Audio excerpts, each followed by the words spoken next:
All right, so hey everybody, the purpose of this video is to look at topic 5.5, the sectional conflict of the 1850s and how it is developing into some very distinct regional differences that are not only going to be evident into and through the Civil War, but really evident for a couple of generations afterwards.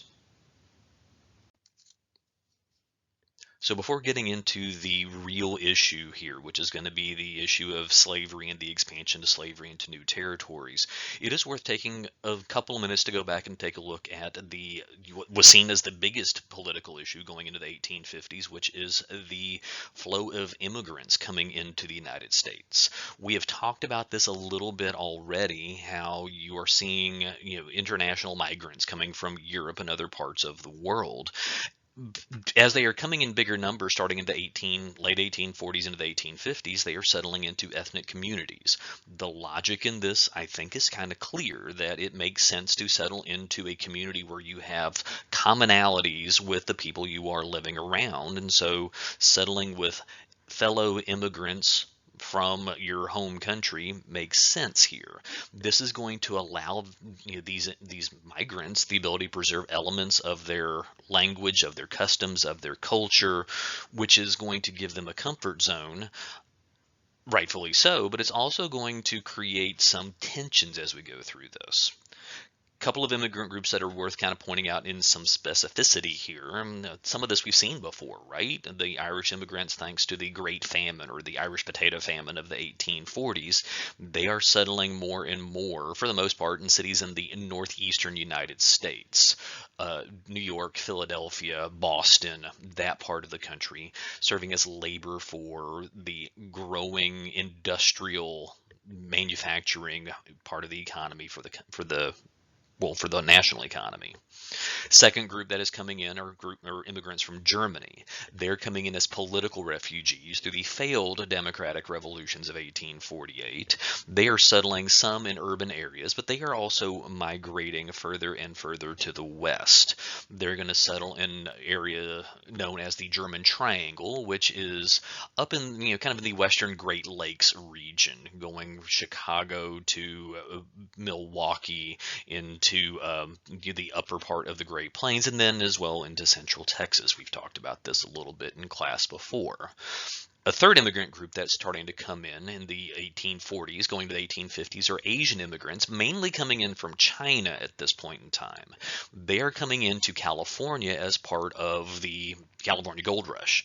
And so as you start to see new population groups come into the country, and as they are settling into ethnic communities, this is going to lead to a growing presence of a nativist opposition. Nativism as an anti-immigrant viewpoint is going to, it's not going to go away once we get out of Unit 5. This is going to persist well into the 20th and arguably the 21st century. At this point, it is largely anti-Catholic, which is a kind of a sign of a couple of things. One, the Protestant nature of the Second Great Awakening is still alive and strong going through this time period, but this is also letting us know this is really focused against Irish immigrants coming into the Northeast. German immigrants, they're Protestant, they're not Catholic, and they're settling further out to the west than the Irish immigrants are, and Chinese immigrants into California, it's not necessarily part of a larger sense of a national controversy. But this is a national political issue, so much so that by 1844 you get the creation of a political party. The American Party is what it's officially known as. But since it started off kind of as a secretive organization where if you were to ask somebody about details of their membership in this group, they would say, I know nothing about it. And so historians kind of record it as being the Know Nothing Party. Like so many other things that have gone on here in the 1840s into the 1850s, this is an issue that is going to have a pause as we work through as the slavery sectional controversy that is going to erupt into the Civil War. But this is definitely an issue that we will come back in more detail in January. So, on to the issue of slavery and the expansion of slavery. We need to work our way past a little bit the idea of this being a simple perspective where if you are a southerner you are for slavery and if you are a northerner you are against slavery. The majority dominant viewpoint in the north, and this is why I've got this in quotation marks, it's not everybody in the north that feels this way, but the northern view is really not about slavery. It's about free labor as part of the industrial revolution. The idea of wage earners and the idea of a capitalist growth system. That is the dominant view that's coming through the northern states. This means that for a majority of northerners actually, that there may not be an objection to slavery on a matter of principle. Their objections to slavery would be that it is undermining the free labor market. It undermines the free labor market by limiting opportunities for working men. Saw this a little bit with the free soil movement as things kind of move into California, California gold rush, and those workers that are moving there, they want to be a free state, not because there was necessarily an opposition on moral grounds against slavery, but because they wanted to make sure they were maintaining opportunities for working men as part of a free labor capitalist market.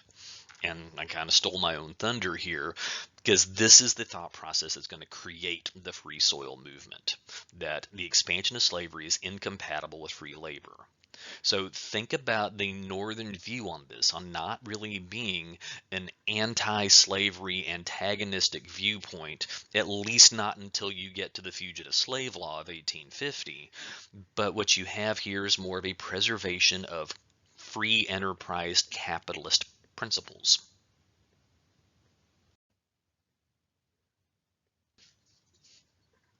So when we talk about the defenders of slavery, it is a little bit, more clear cut to say that this is a view of the Southern society. There are also some Northerners that subscribe to these viewpoints, and so it is worth keeping track of the fact that this is a dominant perspective from the Southern states, but it is still something that is present in some Northern regions as well. Folks that defend slavery as an institution are starting to do so by the 1850s more and more based on racial doctrines, trying to find other ways to justify the enslavement of human beings. And so they are looking for types of sciences that could help explain this. The scientific technique and the scientific methods that are used on this are fairly questionable. So we kind of put the term pseudoscience, that it looks like science, but it's not really based in great scientific methodology. We've seen some reference to this as there was some measurement of skull sizes as a way to try to promote differences between the races, but they're also promoting ideas like polygenesis, which is the idea that human races were created in different iterations in biblical history. So this is being used as a way to show that the white European races would hold a level of superiority or dominance over the other races of the world, which is really kind of a cornerstone of this slavery defense viewpoint, kind of rooted in some Second Great Awakening ideas, trying to use religion as a way to support this, because earlier on in the Second Great Awakening, there was definitely a religious argument against the institution of slavery. By the time you get to the 1830s and 40s, you start to see more and more of an argument being put out there that slavery is a positive good, that slavery is not just good for the American economy, that slavery is good for Americans, and that slavery is good for the enslaved people themselves. This is a theory that is really kind of put out there boldly by John C. Calhoun here in 1837. His name has popped up a couple of times for us. He was a war hawk in the War of 1812. He was an opponent of Andrew Jackson in the 1830s, a proponent of the theory of nullification. Here, he is putting out the idea that enslaved people are in fact treated better than immigrant factory workers in the North, that this is something that is holding a positive good for everybody involved. And so there is a little bit of a scientific angle that they're trying to take. There's a little bit of a moralistic economic angle that they're trying to take. And there is definitely a legal constitutional angle that they're trying to take, because they are saying that slavery and states' rights are both protected by the 10th Amendment to the Constitution. If you don't remember, if you're not familiar with the 10th Amendment, it says pretty bluntly that the powers not delegated to the United States are reserved to the states to decide. This is the doctrine of states' rights that are really kind of depended on for the Southern viewpoint and the viewpoint of nullification just altogether. And as it applies to slavery, while slavery is not directly referenced in the Constitution, there are some allusions to it being accepted, Three-Fifths Compromise being probably the cornerstone of this, that slavery as an institution is accepted by the Constitution. But since it's not bluntly mentioned as being a power for the United States, Calhoun and other slave staters, they argued pretty directly that the power to hold slaves is something that is only governable by the powers to individual states. This is really the cornerstone of that states' rights argument that you hear mentioned all the time as a cause for the Civil War. But from my way of looking at this, it really is states' rights as it relates, in this context, really just to the institution of slavery itself. Last and certainly not least on this is the perspective of African Americans and white abolitionists, mostly in the North. While this is absolutely going to become a crucial key to the element, it is again worth pointing out that this is a minority viewpoint in the North. The majority of Northerners really aren't taking a moral stance on slavery, at least not until you get well into the 1850s. But for some Northerners, the Civil War is not really about slavery, maybe at all. The attitude that's being adopted by African Americans and white abolitionists is, like, I guess on the first line of this is the assistance they're giving to, well, escaping slaves, what the 1850 law would have termed as fugitive slaves. As you go through the 1850s, this is going to lead to an extension of the Underground Railroad. This is going to lead to a greater level of controversy when it comes down to the slave status in northern states where there was no legal slavery in place. But this is going to kind of amplify the feelings that they have to do something to, well, protect these people, which is going to kind of go from this simple assistance in Underground Railroad to a larger moral argument that's being relayed to the public on a steady basis by people like Frederick Douglass and William Lloyd Garrison. Talked about them back in Unit 4 as a couple of the leading abolitionists, fairly radical abolitionists, calling for the end of slavery right here, right now.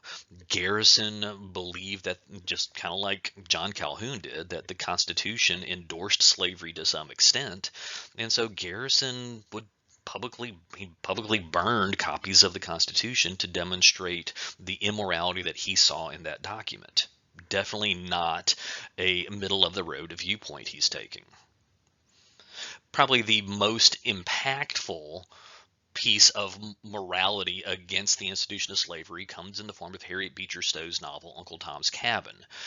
Harriet Beecher Stowe lived on and interviewed people that were active on the Underground Railroad. And through her collection of stories from escaping slaves, she wrote them into a novel. And as this novel circulates, it is really the first time that many people, a lot of people, are able to kind of see some secondhand accounts, but get some personal accounts of what you're seeing so far as the brutality of slavery.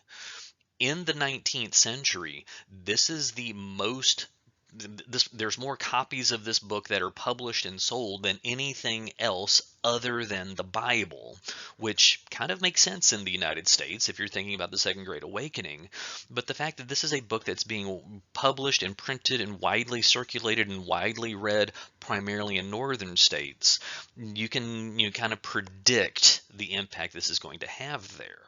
And as this impact is being felt, there are other developments from the Fugitive Slave Act to the Kansas-Nebraska Act to the Dred Scott decision through the mid and late 1850s, which is going to lead to a greater feeling that violence might be something that needs to be used to, well, end this slave controversy once and for all, which gets us to the point where we bring up John Brown, who in 1854 in Kansas and then in 1859 in Harper's Ferry, Virginia, he is going to, well, take matters into his own hands and, well, commit brutal acts of violence to help bring the institution of slavery to an end in this country.